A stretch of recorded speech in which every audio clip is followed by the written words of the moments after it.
aplikasi itu sendiri ya, salah satu kelebihannya itu dia ada namanya verifikasi. Jadi kalau misalkan kayak kalian pernah mencoba seperti misalkan kalau tidak salah itu namanya MATLAB ya, atau beberapa aplikasi statistik yang lainnya, pasti ada yang namanya uji validasi ya, sama untuk uji verifikasi juga gitu. Nah di sini juga untuk Power BI Center sendiri memang ada seperti itu ya. Nah untuk di sini kita masuk ke bagian pendahuluan terlebih dahulu ya. Jadi setidaknya yang pertama itu kita harus memahami apa saja konsep fundamental UML ini untuk pemodelan berbasis objek ya. Nanti akan kita jelaskan dulu karena di sini untuk pemodelan di sini itu fokusnya lebih ke objek yang ada di sistem gitu ya. Nah, yang kedua baru kita memahami untuk penggunaan notasinya UML tadi ya. Jadi kalau di DFD atau IRD kemarin ya, itu kan ada beberapa di mana kita menggunakan notasi seperti persegi panjang ya untuk entitas, lalu lingkaran untuk proses ya, lalu apalagi misalkan garis apa namanya, garis yang ada di antara proses dan entitas itu yang namanya aliran data ya. Satu lagi yang berbentuk apa namanya tapi dibalik ya, itu adalah data store gitu. Nah di sini juga menggunakan notasi yang seperti itu ya, tapi memang lebih sedikit banyak, di mana nanti di sini nanti akan kita berikan contohnya, itu nanti kita akan menggunakan dua tipe ya.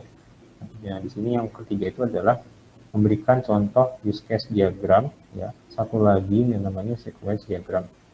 Nah yang kedua ini untuk sequence diagram itu ada activity chart ya, jadi ada tambahan atau penunjangnya bagi sequence diagram tadi ya. Tentunya ini kasusnya kita menyesuaikan dengan yang ada di perusahaan, organisasi atau kampus atau bahkan di perkantoran ya. Nah, yang penting di sini biasanya itu melibatkan minimal dua entitas ya. Nah berikutnya di sini kita lihat dulu ya. Pada bab ini dibahas mengenai pemodelan orientasi objek suatu sistem dalam bentuk yang namanya UML ya. Dan tentunya kita itu membahas beberapa diagram ya untuk memodelkan sistem orientasi objek seperti sistem use case dan definisi itu apa. Nah, kalau yang kemarin itu kita pelajari yang namanya ERD ya, atau Entity Relationship Diagram, itu kan ada namanya seperti kalau tidak satu atribut pendukung ya. Jadi misalkan mahasiswa pasti memiliki minimal dua atribut ya. Yang pertama NIM mahasiswa, yang kedua adalah nama mahasiswa. Itu udah mutlak ya. Pasti semua kampus itu memiliki dua atribut seperti itu ya. Nah, di sini juga untuk atribut pendukungnya itu digunakan sebagai sistem use case tadi. Nah, kita membuat use case ya, lebih ke penjelasan apa namanya untuk pemodelan di antara beberapa entitas. Kita juga bisa membuat analisis terusan atau lanjutan ya, itu menggunakan yang namanya sequence diagram ya. Nah, nanti untuk sequence diagram itu ibaratnya kayak kita punya beberapa proses sebelum di use case tadi.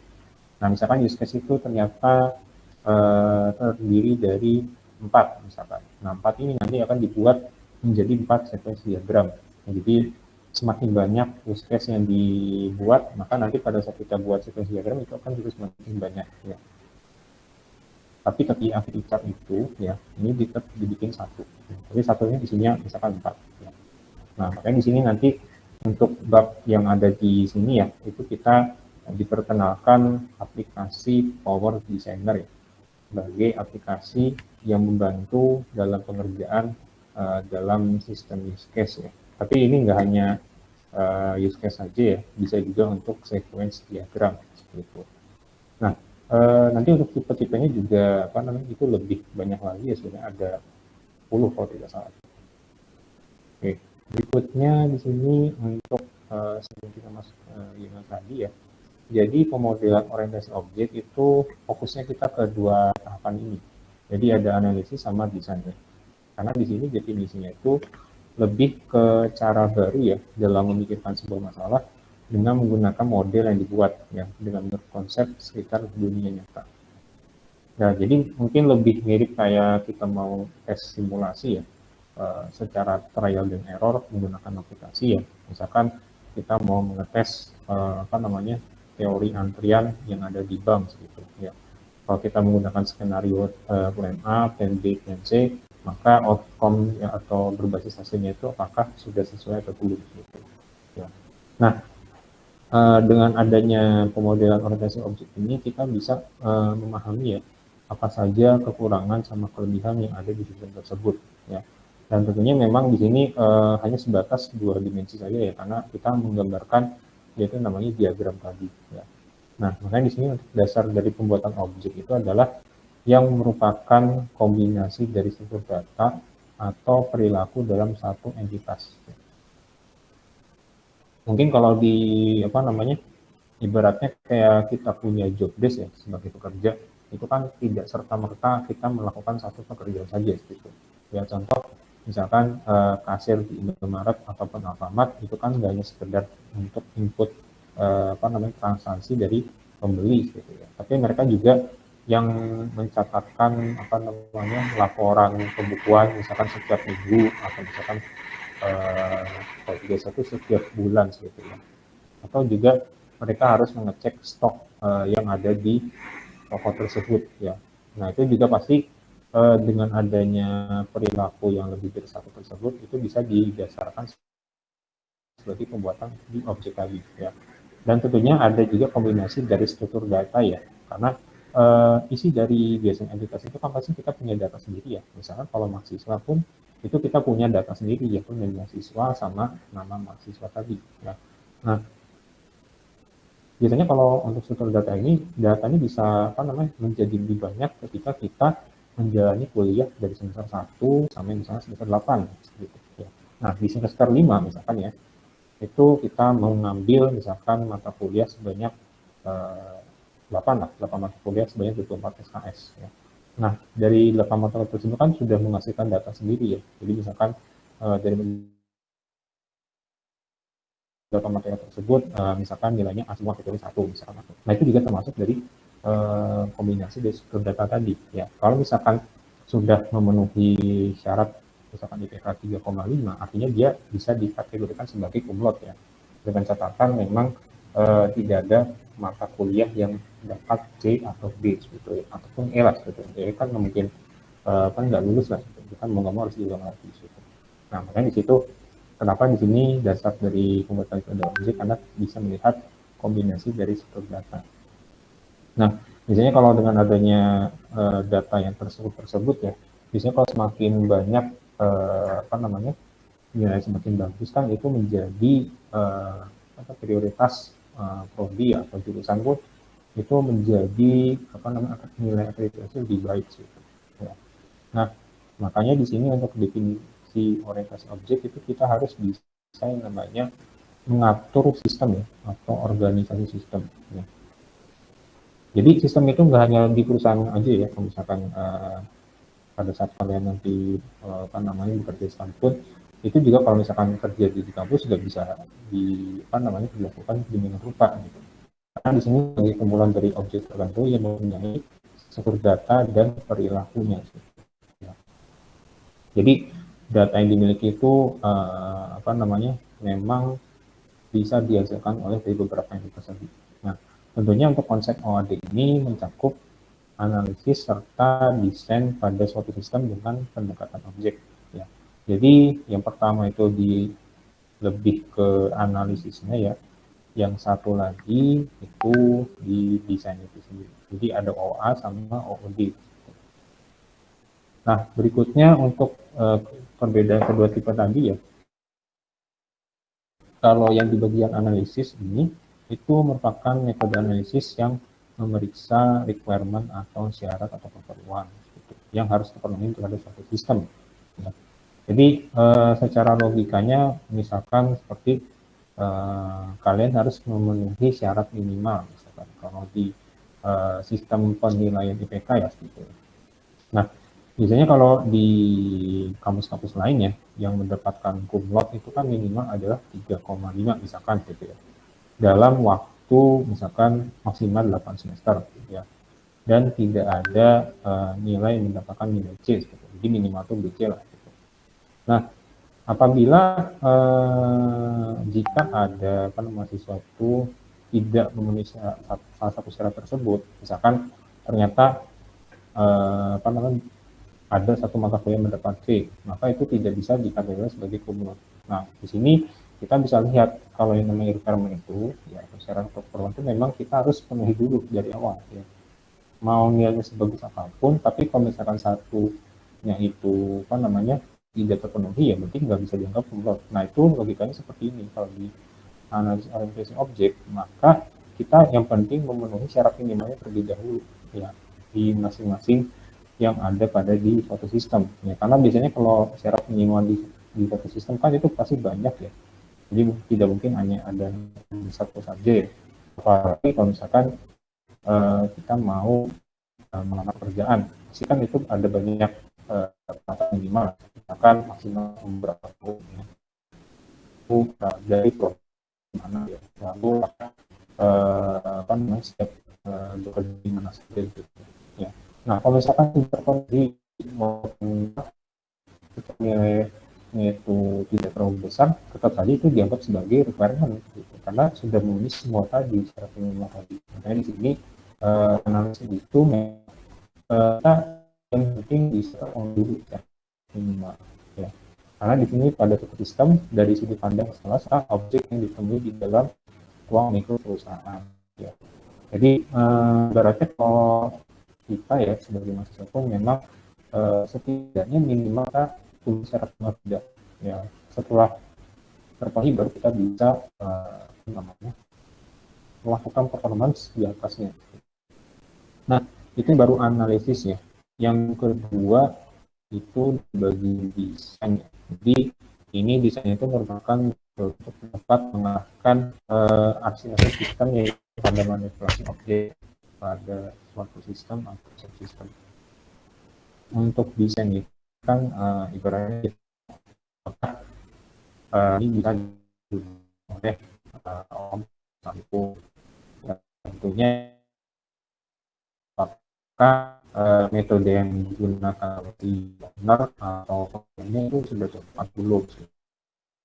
Itu yang bisa digunakan sebagai desain orientasi objek.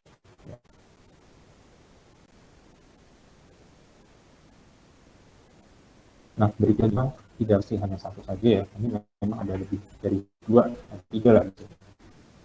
Nah, yang pertama itu di ke bahasa spesifikasi standar ya, yang tujuannya untuk mendokumentasikan atau mengspesifikasikan dan membangun suatu sistem atau bisa disebut sebagai himpunan struktur dan teknik untuk membuat desain atau adalah metodologi untuk mengembangkan sistem terus ya, untuk pengembangan sistem tersebut. Artinya memang memang di sini sebagai alat bantu ya untuk kita melihat apakah ada ancaman pengurangan yang ada di perusahaan tersebut. Ya. Dan tentunya ini sudah diperkenalkan ya mungkin tahun 80-an, artinya mungkin hampir 80 tahun lah. Gitu. Itu diperkenalkan oleh Object Management Group. Biasanya kalau untuk perusahaan IT di zaman tahun mereka itu berlomba-lomba menciptakan teknologi atau teknologi baik itu di standar bahasanya atau dengan standar infrastrukturnya juga, memang karena zaman itu sedang apa ya istilah itu perubahan terjadi yang menjadi nomor satu ya. Kan di zaman dulu memang terkenal di perusahaan seperti Microsoft, ya, IBM atau bahkan Apple sekalipun itu juga berlomba-lomba untuk mengembangkan memang teknologi tadi ya. Karena di sini Object Management Group itu sebuah organisasi yang telah mengembangkan model teknologi dan standar OOP ya. Nah, sehingga sampai saat ini ya untuk UML tadi di sini itu mulai banyak digunakan oleh para praktisi OOP gitu ya. Dan juga merupakan dasar bagi perangkat atau tools desain orientasi objek dari IBM. Gitu. Nah, sehingga untuk toolsnya dan diagram tadi, ya ini ada 10 ya. Tapi yang kita akan gunakan itu hanya cukup 2 saja. Yang pertama itu tadi use case diagram, satu lagi adalah sequence diagram. Nah, kegunaan dari use case diagram itu lebih ke memodelkan proses bisnis. Jadi mungkin hampir sama lah kegunaannya dengan yang namanya tools BPMN ya, atau Business Process Management Session ya, untuk versi 1 atau versi 2, meskipun notasinya juga berbeda. Nah, kalau untuk terusannya atau lanjutannya dari itu kita menggunakan diagram. Jadi bisnis tadi itu lebih detail dan juga modelnya itu menggunakan pesan atau message tadi. Nah, sisanya yang 8 tadi ya, ada konsep diagram, kolaborasi diagram, sampai yang bawah itu ada deployment diagram ya. Itu memodelkan untuk masing-masing entitas tadi, misalkan berada objek atau struktur kelas ataupun objek ya. Jadi di sini kita fokusnya hanya di 2 saja ya. Jadi yang pertama itu use case, yang kedua sequence diagram. Nah, untuk use case yang pertama ini digunakan untuk membuat yang namanya diagram yang tadi ya. Jadi dan sekarang juga banyak diaplikasikan untuk membangun sistem dapat digunakan sebagai bagian dari SDLC. Nah, nanti kalau misalkan kalian mau merancang sistem informasi ya, misalkan metode waterfall atau prototyping atau kalian JAD atau Agile ya, atau beberapa lainnya, proses ini bisa membantu untuk mengembangkan dari awal sampai akhir. Ya. Jadi bisa terlihat model proses bisnisnya itu apakah ada yang lewat atau enggak. Gitu. Makanya di sini dapat digunakan sebagai bagian dari SDLC. Gitu. Nah, sehingga di sini use case itu ya, sebelum kita ke diagram ini tadi, itu lebih ke sebuah pernyataan ya, yang mengungkapkan bagaimana pengguna itu bisa istilahnya itu tidak hanya mendeskripsikan tapi meramalkan akan lebih ke penyebaran operasi pendukung atau pembuangan suatu sistem ya, baik itu produk atau jasa, untuk mencapai hasil berbasis kinerja yang diinginkan. Sehingga kalau kita gambarkan di diagram itu nanti yang kelihatan itu adalah si grafik aktor ya. Kalau kemarin kita pakai yang namanya entitas ya dalam bentuk kotak, nanti kita pakai kasihnya dalam bentuk aktor ya. Karena kasus ini penggunanya tertutup ya oleh batas sistem. Jadi benar-benar seperti itu adalah close. Dan juga untuk komunikasi dan partisipasi hubungan antara dengan kelas penduduknya dan generasi di antara UTS. Jadi research diagram itu kita gunakan di Polyster. Nah, tentunya untuk atributnya ya, ini sebenarnya ada ya. Jadi ada indikasikan tujuan, automatisasi, atribusi ya, sama kemampuan dan skenario dan sekuensi. Ya. Jadi setidaknya yang atribut itu lebih fokusnya bagaimana kita bisa menghasilkan tujuan satu atau lebih dari satu ya. Tentunya harus berangkat dan dibatasi oleh asumsi. Ya. Dan tentunya di sini untuk skenario nya juga ya, memang itu ya kita mempunyai plan yang lebih satu. Kalau misalkan kita mau menggunakan dana, apa yang akan terjadi? Kalau bukan berarti apa yang terjadi? Karena ini untuk si case diagram itu adalah itu bisa menjelaskan fasilitas yang dibutuhkan. Ya. Jadi fasilitas yang dibutuhkan itu ya, kita kalau di beberapa pekerja ya, misalkan karena kan yang namanya kasir gitu kan tidak hanya membutuhkan visi saja, tapi juga membutuhkan seperti barcode scanner, lalu meja kasir, lalu etalase, apalagi kan mesin emisi untuk pembayaran kartu debit atau kredit ya, atau bahkan menggunakan apalagi misalkan kalau tidak satu dengan itu berangkas kan gitu, misalkan untuk penyimpanan uang gitu. Karena di situ pas dibutuhkan tuh kita bisa melihat alat apa saja yang akan digunakan. Nah, sehingga dengan adanya proses diagram itu fasilitas bisa kita lihat apakah gunanya sudah tepat sasaran atau belum. Nah, Yang kedua itu menjelaskan komunikasi antar klien. Ya. Jadi antar klien ini apakah sudah sesuai dengan permintaan kita atau belum. Ya. Nah, yang ketiga, baru kita bisa membuat tes dari kasus secara umum. Ya. Misalkan dari kasusnya di retail, apakah sudah sesuai dengan apa namanya permintaan dari saya atau belum. Karena biasanya kalau kita mencoba ya di uh, studi kesehatan itu nanti akan kelihatan sistem existing. Apakah ada biasanya ada kekurangan atau bahkan ada potensi dari sistem tersebut. Ya. Nah, sehingga dari ilustrasi dari sistem ini dapat dilihat seperti gambar yang di bawah ini. Ya. Dan tentunya ini kan ada tiga aktor ya, ada satu, dua, tiga. Sebenarnya yang penting minimal ada dua aktor kalau misalnya gambaran di bisnis development. Jadi prosesnya juga lebih dari sana. Sebelum kita ke slide berikutnya ya, kita break terlebih dahulu selama 5 menit.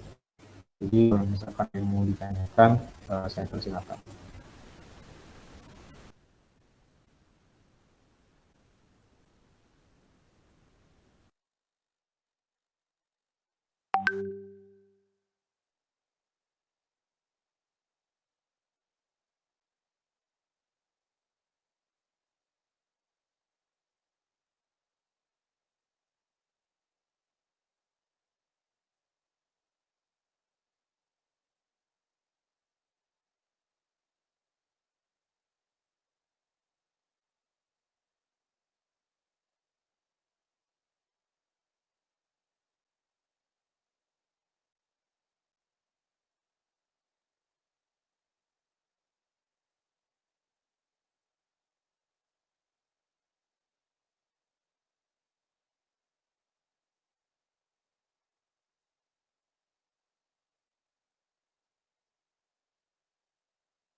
Oke, kita teruskan ke berikutnya ya. Jadi setelah ini yang namanya notasi ya. Notasi fungsi gram itu ada 5, sebenarnya ada lebih dari 5 ya. Yang pertama itu apa? Mirip ya. Lalu use case, mirip proses kemarin, asosiasi, ini mirip kayak apa namanya, aliran data ya, yang ada di DFD. Misalnya adalah sama di hubung antara use case sama case spesifik. Nah, selanjutnya adalah definisi hubungan antara model elemen. Nah, nanti setelah itu kita masuk ke bagian sequence diagram terlebih dahulu. Kalau di sini lebih ke lanjutan dari pembuatan use case ya. Jadi menerangkan tata urutan proses yang dianalisis dari dunia nyata. Jadi kita gunakan sequence chart. Karena di sini fokus dari sequence chart itu adalah lebih ke message-nya, ke pesan. Nah, nanti penggambarannya kan seperti ini ya, di gambar yang di bawah di sini, itu bedanya dengan use case. Nah, setelah itu baru di tahapan diagram ya. Jadi nanti pada saat kalian membuat di desainer ya, itu kan ada tipenya adalah object oriented model sini ya, di kanan sini ya. Nanti pilihannya ada use diagram, sequence diagram. Nah, kita pilih yang use case diagram. Nanti progresnya juga gini. Nah, yang kedua baru sequence diagram, bedanya ada di sini ya. Jadi sama-sama object model, tapi nanti notasinya digunakan lebih banyak. Nah, sehingga nanti kita melakukan yang namanya analisis case ya. Jadi setiap use case dan kemungkinan besar atau kemungkinan besar itu yang mewakili sarankan interaksi dan antisipasi dari antara para pelaku ya. Jadi kalau di sini kita lihat aktivitas itu pasti nggak hanya ada satu aja ya, pasti lebih dari satu. Supaya bisa melihat adanya output yang dihasilkan.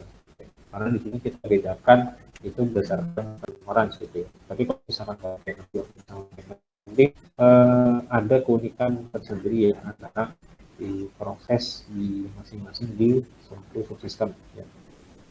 Nah, contoh kita ambil yang pertama dulu ya untuk use case di sistem produksi yang namanya spirulina ya.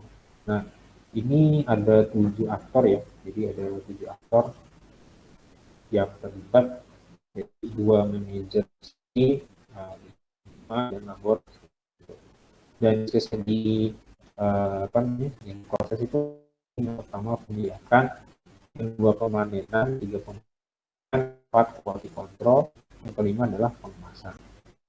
Nanti 5 use case ini dibuat 5 sequence diagram seperti itu. Nah, jadi barang itu minimal seperti ini ya untuk proses diagram. Tadi apa namanya kalau 31 di notasinya itu namanya ada asosiasi ya, yang seperti aliran data itu boleh lebih dari satu dari aktor tadi kan. Untuk manajer produksi ternyata asosiasinya itu ada, jadi mulai dari kebijakan sampai pemanasan kecuali ya QC ini ya, QC ini itu dilakukan oleh manajer R&D ya, langsung ke laborat gitu. Nah, setelah kita buat use case diagram, nanti kita buat sequence chartnya yang ada di sebelah kanan ini ya. Jadi ini yang pertama ya. Jadi nanti kalau kita buat sequence chart itu nanti ada 5 apa namanya 5 macam. Karena di sini yang dicontohkan itu hanya satu saja gitu. Jadi yang pertama itu pemberitaan spirulina, dan untuk sisi sudut pandangnya ya kita boleh dari teknisi kultivasi atau misalkan dari produksi ya. Tapi ini kita lakukan dari sisi teknisinya dulu ya, supaya bisa kelihatan pesan yang itu apa aja, apakah hanya berupa approvalnya saja atau misalkan ada yang lain seperti itu. Misalkan dari penetapan PH kan itu butuh yang namanya persetujuannya kepada manajer produksi. Begitu juga dengan kendali pertemuannya. Nah, baru setelah kita buat timnas chartnya di sini, kita buat activity chartnya yang ada di bawah sini ya. Di sini kebetulan ada 5 juga ya, tapi dibuat satu di apa namanya diagram activity ya. Dan minimal di sini kita mulai ada namanya proses mulai ya, yang ada di sini sampai dengan proses selesai yang ada di X di sini. Jadi semuanya itu apa namanya harus wajib ada. Dan tentunya di antara proses mulai selesai ini kita apa namanya Tentunya pasti ada minimal ada 2 masing-masing di 5 sequencer tadi. Ya. Dan untuk penulisannya mungkin mirip kayak kita bikin apa namanya flowchart ya. Kayak misalkan proses ini biasanya kan apa namanya lingkaran ya, tapi di sini kita gunakan persegi panjang. Dan satu lagi adalah gateway ya, gateway itu lebih ke pilihan jika memenuhi standar. Misalkan yang di sini ya, apa namanya kadar air sesuai ya. Apakah yang sesuai berarti proses selesai. Kalau misalnya belum, baik lagi ke pengiriman. Itu namanya gateway ya kalau di bahasa apa namanya di DFT. Nah ini kita buat 5 ya. Lalu ada kasus 2, misalkan kalau kita mau lebih sederhana lagi ya. Jadi di sini aktornya itu ada 3 ya, yaitu ada produk, konsumen, sama penjual. Artinya di sini kan ada dari eksternal ya, yaitu konsumen. Itu juga bisa digunakan sebagai aktor. Ya. Sehingga yang dipakai untuk bisnis ini ada 3.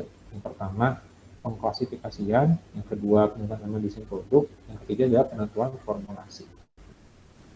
Nah, sehingga nanti kita buat bisnis tadi kita buat sequence diagram seperti ini. Jadi ini baru ada satu objek. Nah, di sini kita lihat untuk data produk itu apa namanya pasti ada tugasnya masing-masing ya, mulai dari wawancara, cari konsumen siapa, gitu, sampai dengan menentukan tipe kepribadiannya. Gitu. Maka di sini semua pesan yang bisa disampaikan itu bisa kita tuliskan di dalam sequence chart. Nah, tentunya nanti pada saat bikin activity chart itu apakah hanya boleh 3 saja? Itu boleh lebih dari 3. Ya, jadi misalkan di sini ada 3, nanti pada saat di activity chart ada 4. Jadi kita ketambahan yang ada di sini, ya, menunjukkan konsep di sini. Ya. Jadi kalau kita lihat begini, masing-masing semuanya ada proses mulai ya, 4 partnya, sampai dengan proses selesainya ini juga ada 4. Ya. Dan tentunya apakah boleh crossing seperti ini ya yang ada di sini. Nah, crossing apa namanya? Supaya tadi itu boleh, ya. Asalkan alurnya itu jelas gitu.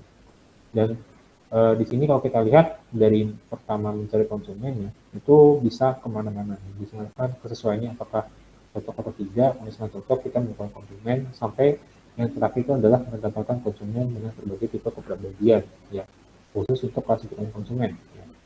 Kalau misalkan untuk menentukan formulasi dan desain ini, pertama mulai dari mengumpulkan desain sampel ya, lalu desain formulasi, desain basis, baru di sini keputusan akhir apakah diterima atau enggak. Kalau misalnya nggak diterima, berarti kan balik lagi ke pengumpulan desain sampel. Tapi kalau diterima, itu kita mendapatkan formulasi dan desain produk itu. Ya, jadi untuk materi untuk hari ini memang di bagian itu sendiri ya, kita bisa mempelajari apa itu namanya discrete diagram sama sequence diagram gitu. Oke, mungkin untuk hari ini seperti biasa ya, jadi saya cek dulu satu per satu untuk apa namanya perkuliahan hari ini. Ini kelas TIC. Oke, yang pertama Dia Oktaviani ada? Hadir, Pak. Oke, Dia Novita? Hadir, Pak. Oke, Anissa Putri? Hadir, Pak. Oke, Si Dahlia? Oke, Lisbi Nur? Oke, Rami Aprilia? Hadir. Oke, Faruk Ramadhani? Hadir, Pak. Oke, Chris Pesta? Hadir, Pak. Oke, Aulia Prima? Aulia Prima Pramesti? Oke, ada ya. Berikutnya, Yogelas. Oke, Rizky Ardian. Hadir, Pak. Oke, Andrianta. Hadir, Pak. Oke, Aditya Deo. Oke, ada ya, Aditya Deo ada. Randy Arfi. Hadir, Pak. Oke, Chris John. Hadir, Pak. Oke, Nova Rifki. Nova Rifki Atayo. Oke, ada ya. Berikutnya Jessica Putri. Hadir Pak. Oh, sorry, Nova Rifki aja. Sorry, Nova Rifki ada, Jessica Putri ada.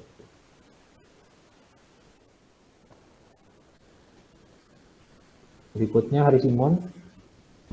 Hadir Pak. Oke. Ferdi Purnama. Hadir Pak. Oke. Ade Rani.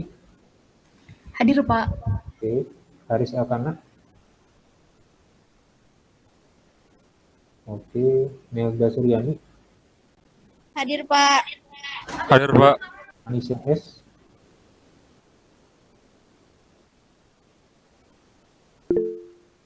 Oke, ada ya. Anissa ada. Berikutnya Anindya Anissa.